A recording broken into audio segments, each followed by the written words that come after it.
ये जो ताजमहल की हाइट है, इसको कुतुब मीनार से भी ऊंची इमारत बताया जाता है।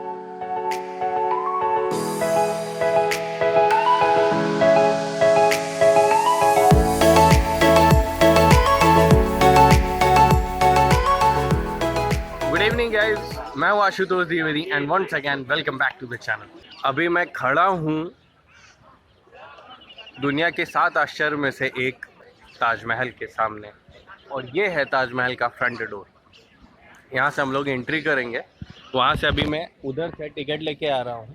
45 रुपीज़ की टिकट है, और यहाँ से इस डोर से अब आज एंट्री होगी, और वो हल्का सा आपको ताजमहल दिख रहा होगा। यहाँ से स्टार्ट करेंगे हम लोग और पहुँचेंगे ताजमहल तक अपने। आप यहाँ जैसे ही एंट्री करेंगे, आपको बहुत ऐसे लोग मिलेंगे यहाँ पे जो कहेंगे कि बैग अपना यहाँ रख दो, हमारे पास रख दो, हमारे लॉकर में रख दो, और तरह तरह के चार्जेस करेंगे। कभी भी उनके चक्कर में ना पड़िएगा। आप अपने सारे सामान को अंदर ले आइएगा। अंदर आपको एक ऐसा लॉकर दिया जाएगा जो कि बिल्कुल फ्री ऑफ कॉस्ट होगा।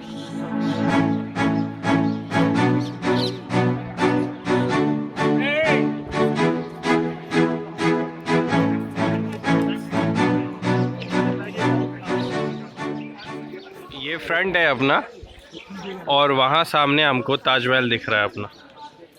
आप देख रहे हैं वो ताजमहल। अब हम लोग सामने चलेंगे और देखेंगे ताजमहल की खूबसूरती।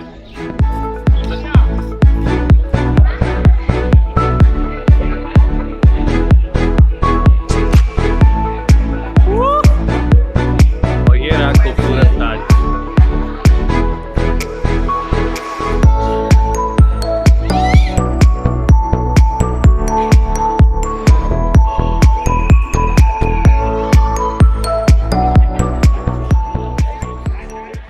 फाइनली हम लोग पहुंच चुके हैं ताजमहल, और ये ताजमहल दुनिया के नायाब अजूबों में से एक है। और इसकी खूबसूरती मैं चंद शब्दों में बयां कैसे करूं, आप खुद ही देखिए। और मुझे तो ऐसा लगता है इसकी खूबसूरती अगर कुछ शब्दों में कहूं भी, ये सिर्फ और सिर्फ अजूबा है।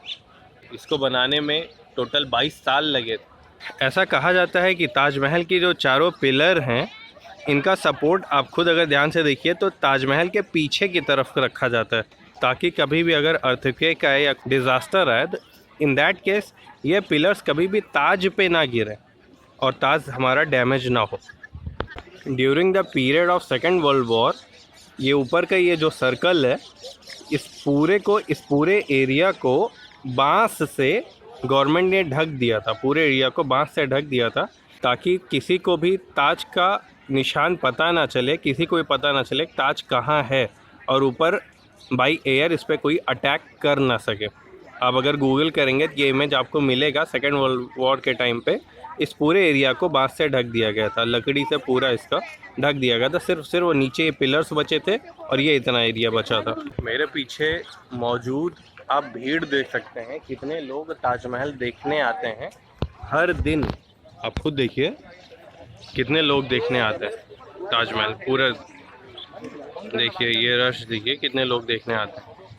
उधर पूरी भीड़, वहाँ पूरी भीड़, और उस जो वहाँ जो लोकेशन है ना, वहाँ पे कितनी भीड़ है। इसीलिए ताजमहल को दुनिया में सबसे ज़्यादा विज़िट करने वाला टूरिस्ट प्लेस माना जाता है पर डे।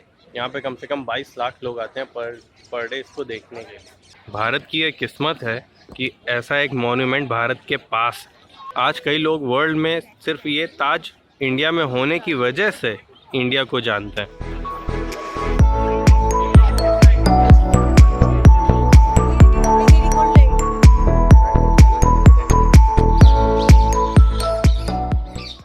अब जैसे जैसे ही सनसेट हो रहा है, ताज और भी वीआईपी लगेगा और भी खूबसूरत लगेगा।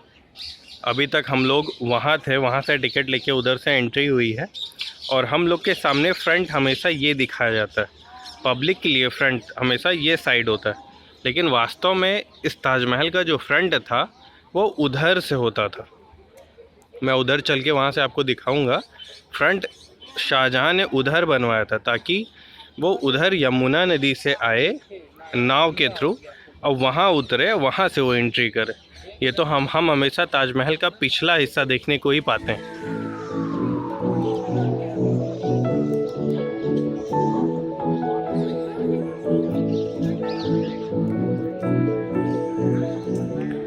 ये जो ताजमहल की हाइट है, ये जो ताजमहल की हाइट है, इसको कुतुब मीनार से भी ऊंची इमारत बताया जाता है।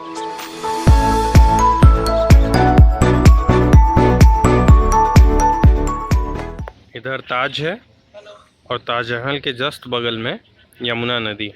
ऐसा कहा जाता है कि ताजमहल का जो बेस है वो एक ऐसी लकड़ी से बना है, ऐसी लकड़ी के उसमें कई पिलर डाले गए हैं और उन लकड़ियों को मजबूती के लिए हमेशा नमी की ज़रूरत होती है।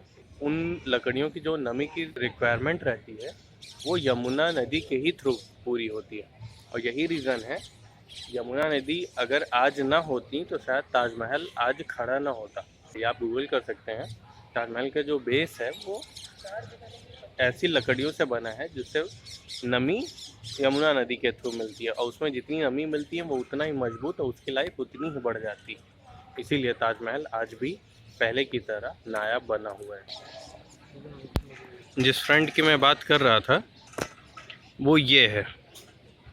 शाहजहां उधर से आना चाहता था बाई बोट और बोट यहाँ उतरती और यहाँ से वो खड़ा होता।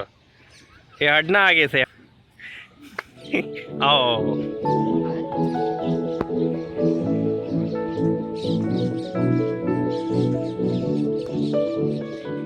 तो ये वो जगह है जो मैं आपको बता रहा था। वास्तव में फ्रंट ये है, लेकिन हम लोग को फ्रंट हमेशा देखने के लिए वो साइड मिलता है। इस यमुना नदी के उस पार शाहजहां एक काला ताजमहल बनाना चाहता था और उसमें अपना मकबरा रखना चाहता था।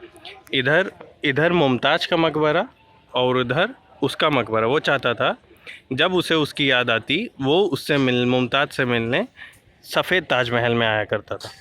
औरंगज़ेब को उसकी ये बात पसंद नहीं आई क्योंकि वो कहता था कि शाही खजाना ऑलरेडी खाली हो चुका है। इसीलिए औरंगज़ेब ने शाहजहां को आगरा किला, जहाँ हम लोग सुबह गए थे, कल के व्लॉग में आपने देखा होगा, वहाँ मैंने आपको बताया था मुसम्मन बुर्ज, वहाँ उसने शाहजहां को कैद किया था। और उसके बाद औरंगज़ेब ने अपने सभी भाइयों का कत्ल करके खुद बादशाह बना इस नायाब ताज का, as well as Mughal empire का। गाइस, औरंगज़ेब को इतिहास के सबसे क्रूर शासकों में से एक माना जाता है। औरंगज़ेब दुनिया के सबसे क्रूर शासकों में से एक था। उसने सबसे पहले अपने बादशाह पिता शाहजहां को आगरा किला में अरेस्ट किया और उसके बाद उसने अपने सभी भाई दारा शिकोह और जो भी थे उन सब का कत्ल किया ताकि वो बादशाहत हासिल कर सके और उसी के बाद वो बना मुग़ल साम्राज्य का अगला बादशाह, औरंगज़ेब आलमगीर के नाम से। गाइस, ये ताजमहल का जो ये पत्थर है ना, ये इतनी दूर दूर जगह से मंगाया गया था, जिसमें से एक अपना राजस्थान का मकराना ज़िला भी है। जैसा कि मैंने पहले ही बताया था, ये पिलर का सपोर्ट उधर है ताकि किसी भी डिज़ास्टर के टाइम पे ये कभी पिलर ताज पे ना गिरे। और जैसा मैंने पहले बताया था, ये जो ऊपर का ये गुंबद है, इसको सेकेंड वर्ल्ड वॉर के टाइम ये पूरा लकड़ी से ढक दिए थे ताकि हवाई फायरिंग में ताज दिखे ही ना और भारत के पास ये जो नायाब अजूबा है ये हमेशा सलामत रहे।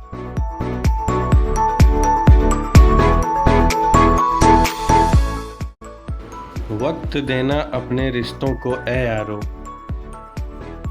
वक्त देना अपने रिश्तों को ए यारो, याद रहे ताजमहल दुनिया ने देखा है, मुमताज़ ने नहीं।